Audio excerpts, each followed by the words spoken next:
Hey guys, this is John Kalam from Kuhol Garage. And finally, we're making a video about our project to pay all-wheel drive. Looking at our YouTube channel and checking out the last time we made a video on this car, it has been a year or maybe a bit more than a year since the last update on this project car of ours. We were already, 1 year ago, we were already prepping to get this car running and operational. And however, distractions came around, customers came around, and this sat in the back bencher for the longest time. And now it is our opportunity to get this car running once again. And actually, it already ran. Unfortunately, we screwed up somewhere in the installation of the timing belt. More specifically, we screwed up the installation of the balancer belt tensioner. So, unfortunately, the balancer belt wriggled itself loose and connected with the timing belt, and the timing belt chewed up the balancer belt, and the timing belt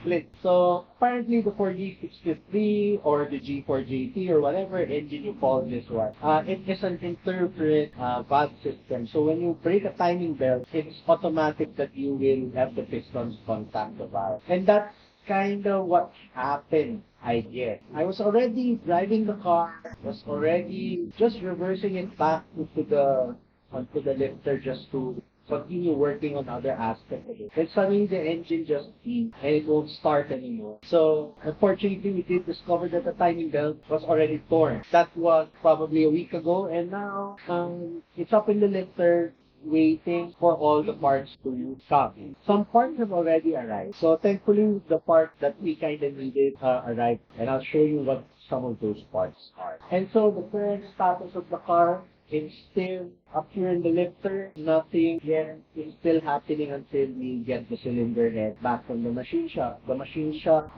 gave us the report that thankfully no valves have been bent. Unfortunately, there still has been contact, and the camshaft journal, for whatever reason, were heavily gouged by the breakage of the timing belt. So we're having them repair what they can, because getting OEM camshafts, I have a spare camshaft there, but I kind of don't want to use it.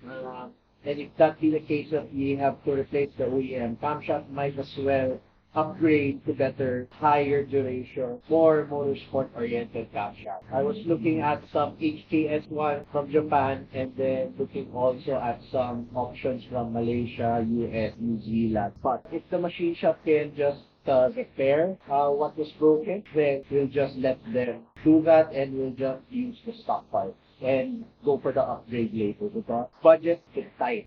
That's going to be a big chunk and big fence that we could not afford right now. So breaking the timing belt was not the best thing to happen for us at this juncture of our financial career. But aside from that, things are looking positive on the car, and we've done a hell of a lot already to it. And I'll show you guys now what we have done so far, and to what's the current status, and to refresh you guys on what we have done to the car.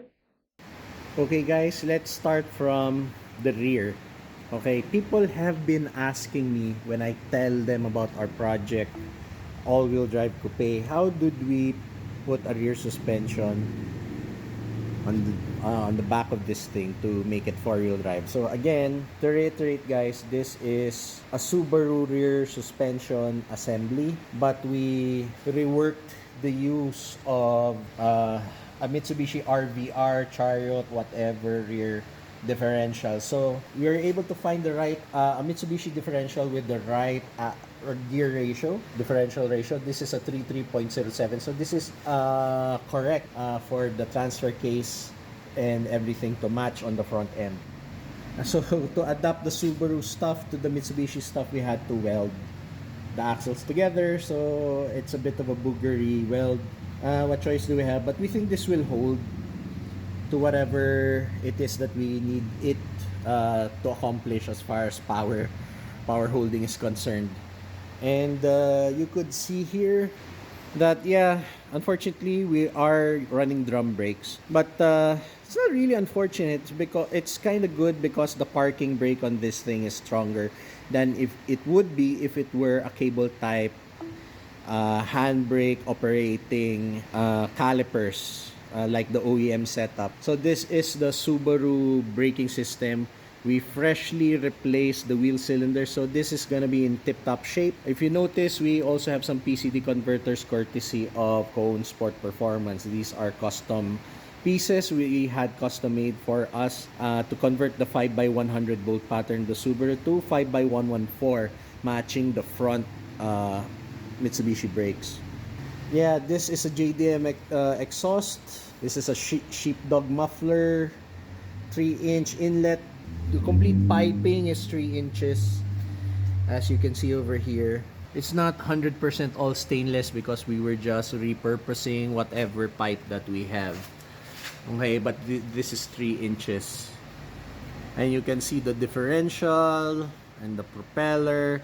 The propeller is from a Mitsubishi RVR center bearing. Let me try to zoom in. Center bearing over there is Hyundai Starex with custom brackets to mount the center bearing to the chassis. And then future aircon plans, this is the condenser. Alright, we mounted it here at the bottom. My plan is to probably relocate this to the rear of the car, behind the rear axle, and maybe put a auxiliary radiator in its place, because we are kind of lacking cooling capacity in this car on idling. So now this is the front part of the car. So these are Evo 4 front brakes. And these are Bilstein shock absorbers and spring set. This is the OEM fitment from a Lancer Evo 7, Evo 8, Evo 9, something like that. So these are 789 shocks basically. So the Evo 7 is a bit stiffer. The Evo 789 chassis is heavier than the 456, and so I would assume that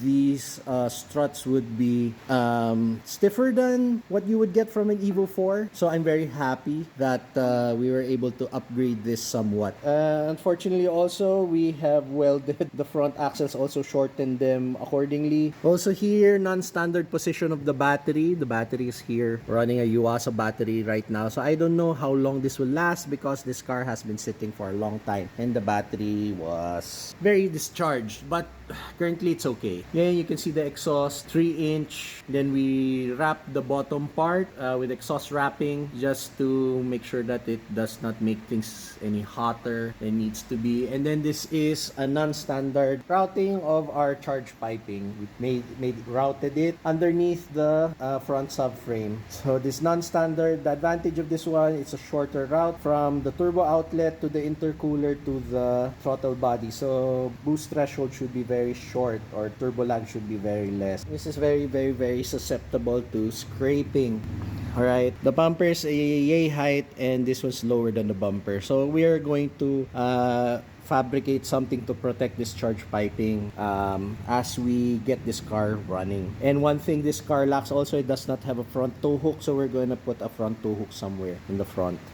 So guys, these are some of the parts that we kind of needed to buy in order to resolve our broken timing belt issue. So first of all, this is the timing belt. The fear of the timing belt is that this is a unique timing belt to the G4JP. So this is not shared by any other Hyundai or any other Mitsubishi. So it's very specific to the G4JP. So I was kind of worried that I wouldn't be able to get this timing belt in a quick manner, but I was able to order one and it arrived pretty quickly. And also with the balancer belt that's here right now. So this one is very common with Hyundai and Kia also. There's also Kia 4G63 and of course Mitsubishi. So this is a Mitsubishi balancer belt spec, so it's the same belt. So this one easy to find anywhere. And also we were able to source a replacement crank position sensor for the 4G63 Evo. So all of these three parts were available and purchased from Lazada. Lazada Racing again is the resource for your spare parts needs and your performance parts needs. But